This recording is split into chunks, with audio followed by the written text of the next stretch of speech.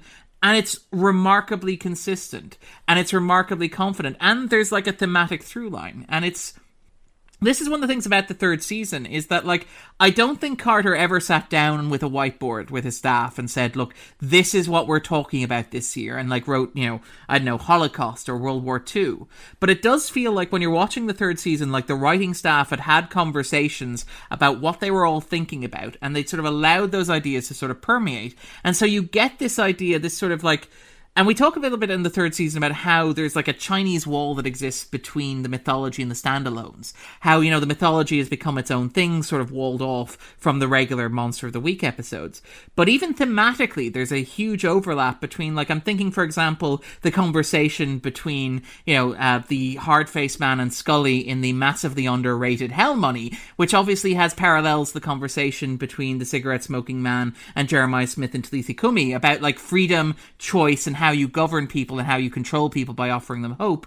But even things like, say, for example, the idea of the transference of evil, to pick an example, Grotesque, which is right before the two-parter that introduces the black oil, which is its own infectious sort of spreading sort of evil. And you have that throughout. You have after Mulder's confronted the idea of like the loss of Samantha based on a decision that his father made, you have Oubliette, which is a standalone story about a little girl who's victimized by this horrific man. This sort of the way that we inflict suffering on women in society and the way that we marginalize them and we sort of hurt them and the way in which we have sort of systemic structures that do that. And you have this wonderful thing that runs through the season of almost as above, so below, where all these ideas are playing in concert with one another to the point where they all fit together, and you have this whole motif about like memory and legacy and consequences and guilt and responsibility that play through not just the mythology episodes or what people think of the mythology episodes, but even to the standalones where they feel of a piece with one another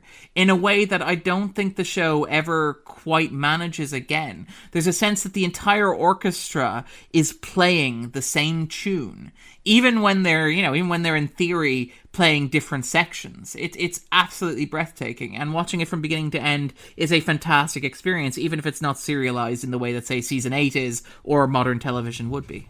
Well, I think that's a great summation, really. I think it would be easy to put season 3. Somebody said to you, what's the ideal season of the X-Files, where it's at its peak, or it's close to its peak, or it's achieving some of the best work it's ever done. I think you'd be hard pressed to name something other than season 3. Really, I think it's not my favourite season, but I can understand the argument that it's possibly the best and possibly the most cohesive ultimately, and has the most.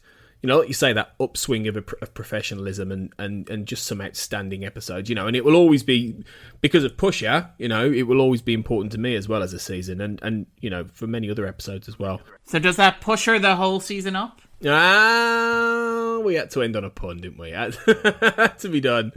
And Cerulean blew the competition away. It's a Model season, as it were. Oh, you are on fire here. Absolutely. Cecil Lively is in the building. Much like Steve Batchick, I am on fire.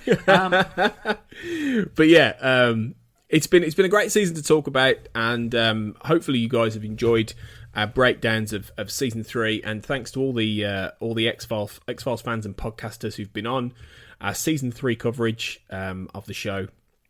Which has been fantastic, really, over the majority and a big chunk of 2018 that we've been airing these episodes. But Tony, there's somebody you forgot, actually, which is I think I speak on behalf of everybody who's been on the podcast, everybody who's listened to the podcast. Thank you very much for organising this, because there was no way I was going to end the episode without acknowledging that. Oh, that's very kind of you, Darren. Thank you. It's a phenomenal endeavour. Like the amount of organisation and effort that it takes. I am in awe. I am in awe of it, and I suspect a lot of people are as well. So thank you very much. Well, it's very nice of you to say. It's me being a terrible deflector here of praise, but it would not exist without all of you guys. Without you, Darren, without everybody else who contributes, without everyone who listens, and whether it's just any listener of the show or our patrons or anything like that. You guys are the reason that I want to keep doing it ultimately, because the whole thing about podcasting is, and this is something that sometimes people can forget or it gets lost, is that the joy of recording, the joy of podcasting isn't just about talking about what you love. It's about meeting people to talk about that with. And that's the beauty of it. And that's why I think we've got a great XCast community, and it's only grown over the last few years. And as we edge into 2019, hopefully it will grow even more. So yeah, it's been great fun, and it will continue to be great fun. We've got years left. I think I've calculated the show, and I've probably said this on the show before, I think I've calculated that we're scheduled to maybe end the show in about 2023. But that all depends on whether we get a season 12 or a reboot or another movie. Tony, what you're saying is the date is set. Yes, the date is set. For now, the date will probably change, is what it should be, really. You should wait until like the 5th season recaps, where you're like, we've calculated that it will end in about another 3 years, and then you wait until like the 9th season recaps. You're like, oh, by the way, we've decided it's the 27th of May, 2023. You got to drip feed this information out, Tony. Yeah, and then in true X-Files fashion, I will miss that date, and then we'll wait another 10 years, and it'll come back. And we'll get everybody back together, yeah. And we'll get the band back together in 2033, by which point I will be 51 years old. Good Lord above. And it'll turn out that I never liked the X-Files at all or something crazy like that. But that's okay because it was all just a dream, possibly. Yeah. So it's all. We're all in the mind of a little boy in a hospital, like in St. Elsewhere. That's the whole big Uber theory, and we're sticking to it. But no, it's been great. It's been great fun to talk about this episode. It's been great fun to talk about season 3. And as always, Darren, thank you so much for joining me for this. Thank you for having me. It's absolutely my pleasure. Until you return, you're going to be back talking Herrenvolk. You're going to kick off season 4 with me in a couple of months. Or maybe even like right now, if you're listening in binge listening to the entire episode, you might not have to wait that long. But until then, what are you up to? Where can people find you, and what's happening? Well, apparently I'm taking a long car journey with you, in which we'll discuss things that nobody will ever know about. But yeah, you can find me online at Darren_Mooney on Twitter. I do a whole host of other sort of things. I published a couple of books. I published the X-Files book, which is Opening the X-Files, which is available from McFarlane's. I'm very, very proud of that book. I've also published another book, which is Christopher Nolan, A Critical Study of the Films, which is actually just out now as we're recording. Should still be relatively hot off the presses as we're releasing this as well, which is a project that I've been working on for the past year or so. I'm very proud. I'm very happy with how it came out. It's a project that's very kind of close to my heart. I've always wanted to do it, and I'm very happy with how it turned out. So if you are at all interested in, say, Christopher Nolan as a director, or even 21st century cinema as it exists in blockbuster form, give that a read. And I understand it's coming up to Christmas, and being honest, this is an academic book. It can be quite expensive. So even if you just ask your local library to get into stock, that would mean a lot to me as well. Or leave a positive review on Amazon as well. Help get the word out about it as well. That would also be very helpful. I co-host a podcast called The 250, which takes a weekly look at the top 250 movies of all time as voted for by IMDb users, which is great fun. Tony has been a guest on a couple of occasions. He was last on discussing Infinity War. We're still not sure if Thanos disintegrated him with the click of his fingers. And then finally, I do a weekly podcast called the Scan-On Podcast, which is an Irish look at the world of film and television, where we talk about what we watched this week, the top 10, and the new releases. So if you want a weekly dose of Darren talking about film, that's a good forum for it, I think, as well. Why would you not want that, is the question, guys. And don't write your answers on a postcard. Just listen to all that stuff, and definitely check out Darren's books. Most of you have probably read Opening the X-Files, but if you haven't, get on that, especially because it is marvellous. And just to say thank you very much for everybody for all the support. It really is genuinely touching. I'm constantly in awe of the fact that I got to do it, and that people actually seem to have enjoyed it. So thank you very much, guys. Well, it's you wouldn't it wouldn't be said if it wasn't a great book. You know what I mean? So it really is worth it. So thank you for writing it. It's been great. So yeah, we're going to be back soon. For those of you who are listening, one after the other, very soon. But if you're listening live, as it were, we're going to have a little break. We're going to have the X quiz, the annual X quiz, which I might as well reveal at this stage is going to be revival focused. So it's going to be about seasons 10 and 11 only this year, which I think is quite appropriate, really, as opposed to the whole show. So that'll be quite fun, bit of a different spin on it. But that'll be out at Christmas. And then we'll be back for season 4 early February, and we'll be part of something bigger, which has already been announced. But the Xcast is going to become part of a podcast network, which we're setting up called We Made This, which is going to launch in January. It will include The Time Is Now, the Millennium new podcast spin-off, which Darren and I have already recorded one episode of, and there's going to be a few more. And we've got a whole team of people working on that. And one or two other things as well, which have been announced already. Podcasts about Castle, podcasts about Fringe, and there's even more things in the pipeline. So there's going to be some exciting stuff in 2019. And the Xcast will be leading the charge of the flagship show of that.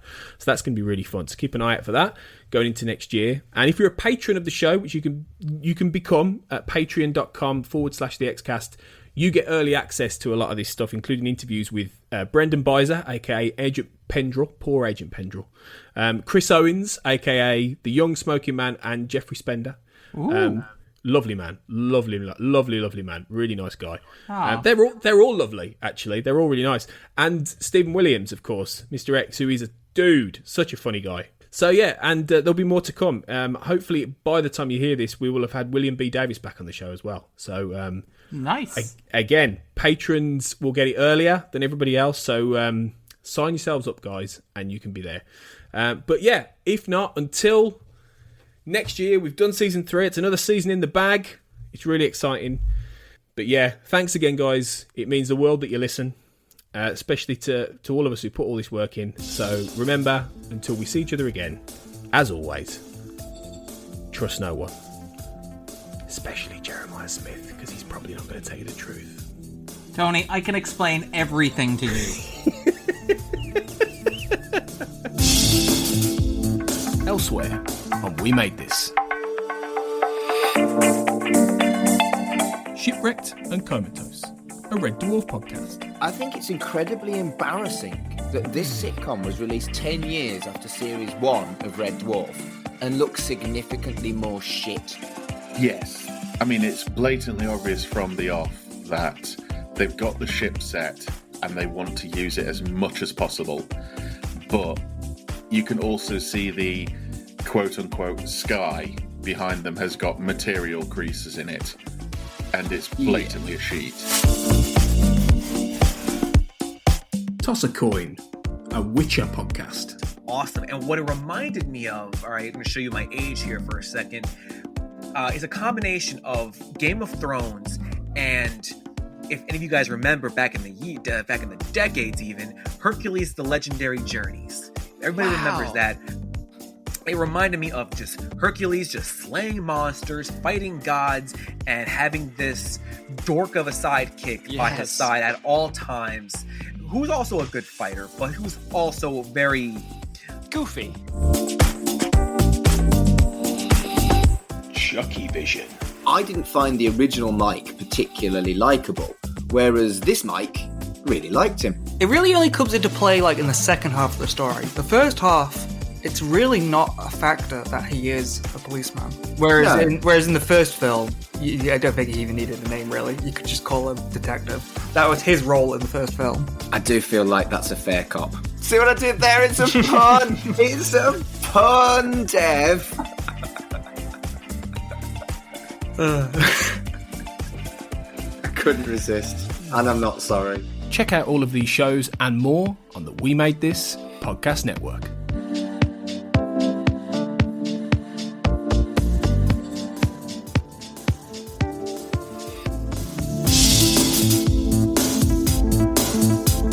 The Xcast and X-Files podcast was created by Tony Black and is produced and hosted by Carl Sweeney, Sarah Blair and Kurt North. You can find the podcast on Twitter at the X_cast, on Facebook by typing in the Xcast, and in our group, X-Files Basement, the Xcast podcast fan group, and on Instagram at the Xcast pod.